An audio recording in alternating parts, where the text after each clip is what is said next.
I remember the exact second she said it. Not raised voice, not anger, just certainty. Fire him before investors call. I didn't answer right away. I was standing by the glass wall of my office, watching the city pretend everything was stable. My phone was buzzing on the desk. Missed calls I hadn't opened yet. I finally said, quietly, "That would cost more than you think."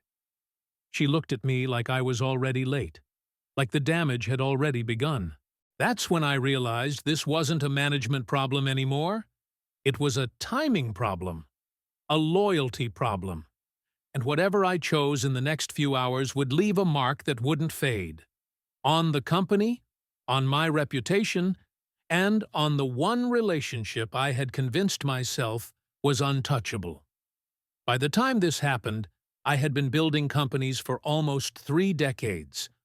Not loudly, not with headlines. Quiet growth, patient capital. The kind of progress that doesn't impress people at dinners but survives recessions. I was in my late 50s, old enough to understand cycles, young enough to still believe I could outthink them. The company at the center of all this started smaller than most people imagine. 3 of us in a borrowed office, mismatched chairs, spreadsheets that crashed every other hour. I handled operations and finance. He handled product. And she came later, first as an advisor, then as a partner when the numbers became real enough to scare us. She was sharp in a way that didn't announce itself. No wasted words, no emotional leakage. When she spoke, people listened because it felt inefficient not to. Investors liked her immediately. Employees respected her even faster. Somewhere along the way, I began leaning on her judgment more than my own, telling myself it was maturity, not avoidance. The man she wanted gone had been with me since the beginning. Not just professionally, personally. He was there when my marriage collapsed, when I slept in my office more nights than I care to admit, when the company nearly folded after a client vanished overnight. He wasn't perfect. Brilliant, yes. Also defensive. Territorial. Slow to accept that the company no longer belonged to the version of us who built it from nothing. For a long time, that tension felt manageable, almost nostalgic. I told myself this was the price of loyalty, that real companies weren't run by clean hands and perfect alignment, but by people who had history and scars and unfinished conversations. At home, my life had become quieter than I expected. The kids were grown. The house echoed in a way I hadn't prepared for. Work filled that silence easily. Too easily. The company wasn't just my responsibility, it was my structure. My proof that the years had added up to something coherent. By the time outside capital entered the picture, everything changed without announcing itself. Meetings became rehearsed. Decisions carried consequences that extended beyond the room. Every mistake suddenly had an audience I couldn't see, but could feel. She understood that instinctively. I understood it intellectually. And he resisted it emotionally. I kept telling myself I could translate between them. That my role was to absorb friction so the company didn't feel it. But somewhere in that process, I stopped asking whether the cost of protecting the past was quietly mortgaging the future. When she said those words in my office, it wasn't sudden. It was late. Late in a way that only becomes obvious when someone finally names it. The incident itself didn't arrive with drama. No slammed doors, no shouting. It came disguised as a routine call, the kind that usually ends with polite optimism and a follow-up email. The investors wanted a product update. That was all. A 30-minute window between flights. I joined from my office. He joined late, camera off at first, voice already defensive before anyone had challenged him. I felt it immediately. That subtle tightening in my chest, that meant I was about to spend the next half hour managing tone instead of substance. At first, it was fine. Metrics, roadmap, controlled optimism. Then one of them asked a simple question about delivery timelines. A fair question. Necessary, even. He paused too long, then answered with certainty he didn't actually have. I watched faces change. Not dramatically, just enough. Investors don't need proof to sense instability. They only need inconsistency. She cut in calmly, clarified, adjusted expectations without embarrassment. It was clean, professional. The call ended on time. Smiles, thank yous. The moment the screen went dark, he turned on her. Not yelling. Worse, accusatory. He said she had undermined him, that she should have stayed in her lane, that this wasn't how we used to do things. I remember the silence that followed, the kind that stretches because no one wants to be the first to admit what just broke. She didn't argue. She just looked at me, not for support, for acknowledgement, for confirmation that what she'd done was necessary, not disloyal. I didn't give it to her, not fully. I said something vague about alignment, about handling things internally next time. The words came out smoother than they deserved. He left the office shortly after. Door closed harder than usual. Not slammed, just deliberate. That evening, she asked me to stay back. We sat at the long table where we usually signed contracts. She had already done the math. Lost confidence, risk exposure.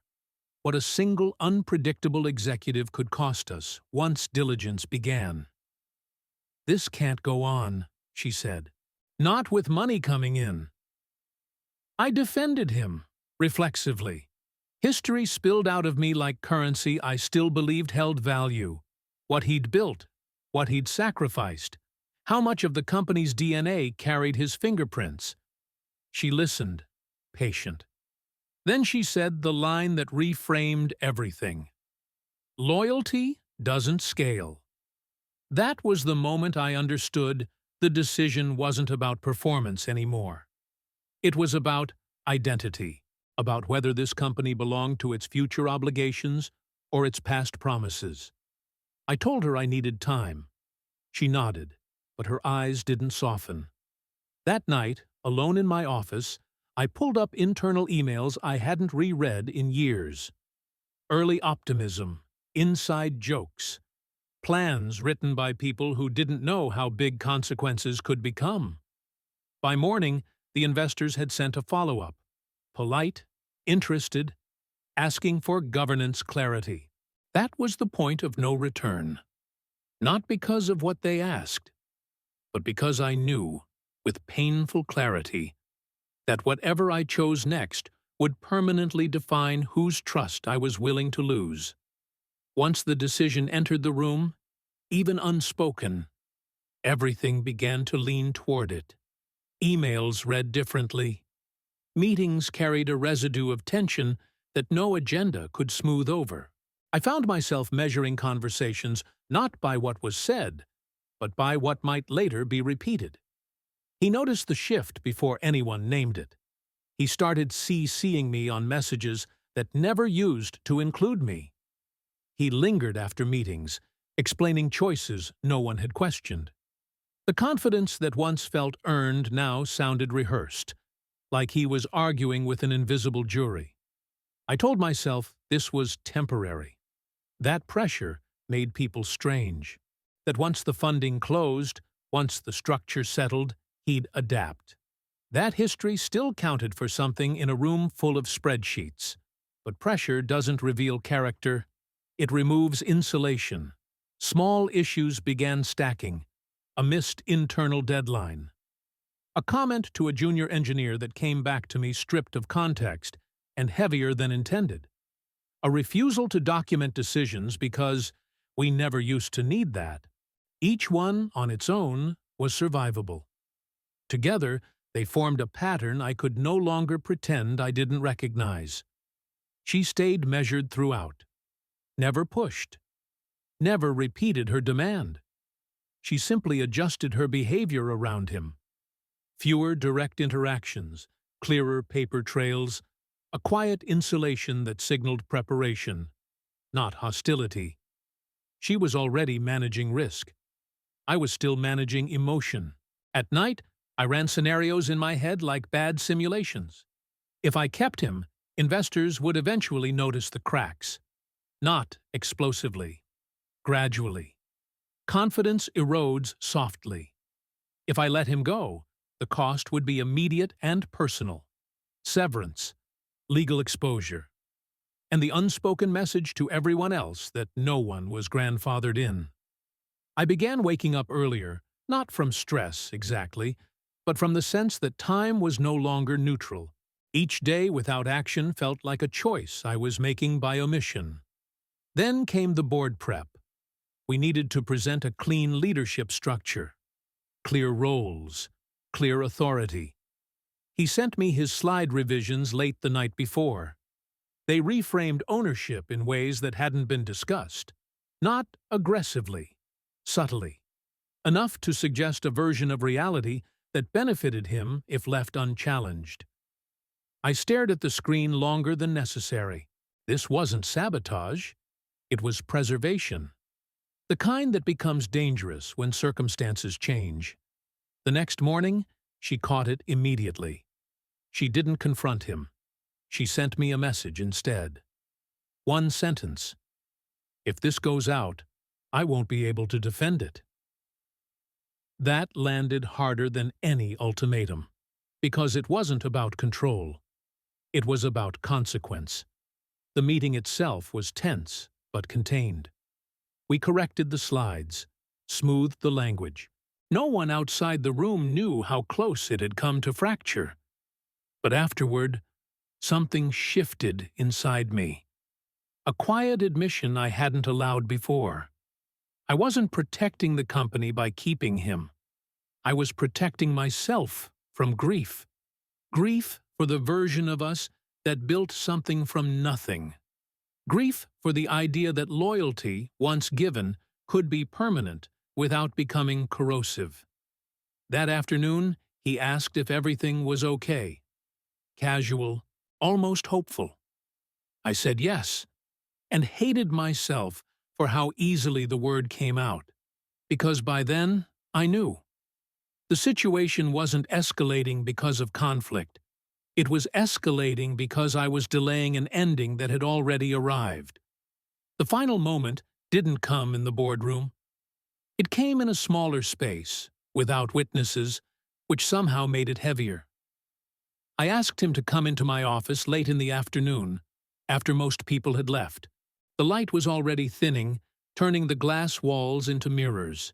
He sat across from me the way he always had, relaxed, familiar, like this was just another conversation between people who'd survived worse. I started with facts, clean ones, governance expectations, investor confidence, the need for clarity. I avoided his name for as long as I could, as if distance might soften what was coming. He listened, nodding at first. Then the stillness changed. "So, this is about her," he said. I told him it wasn't. Not entirely.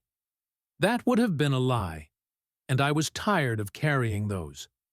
I told him the company had outgrown the way we used to make decisions, that the risk profile had changed, that intent wasn't enough anymore.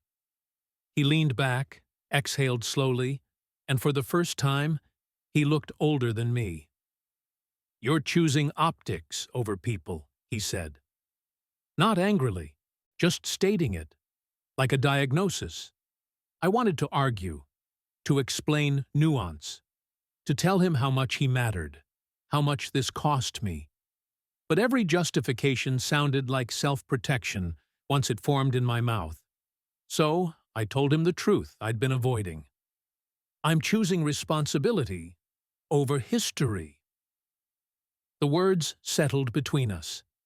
Heavy, final, He didn't raise his voice. He didn't threaten. He didn't beg. That almost broke me. Instead, he nodded once, like someone accepting terms he couldn't renegotiate. He asked practical questions. Timeline, transition, what I'd tell the team, what would be said publicly. He was still thinking like a founder, even as I dismantled his place in what he'd built. When he stood to leave, he paused at the door. His hand rested on the frame longer than necessary. "You know," he said without turning around, "this is the part they never warn you about. That success doesn't just change the numbers. It changes who gets to stay." After he left, I sat alone for a long time. I didn't call her. I didn't check my phone. I just stared at the reflection in the glass. A man who had made the right decision for reasons that didn't feel clean. There was no relief, only a sharp, contained understanding. Something irreversible had been done, and the cost I'd mentioned weeks earlier was no longer theoretical. I had protected the company. And in doing so, I had permanently altered the story I told myself about loyalty, power, and the quiet violence of grown-up choices.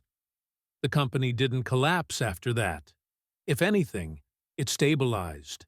Investors responded the way investors do, with approval that felt conditional, measured in future expectations rather than gratitude. The funding closed. The org chart simplified. Meetings became quieter, more efficient. On paper, it looked like progress. Inside, it felt like absence. His desk was cleared within a week. Too fast. Someone boxed decades into cardboard and labeled it personal. I avoided that corner of the floor longer than I needed to, not because it hurt too much, but because it hurt in a way that didn't announce itself. She and I worked closely in the months that followed.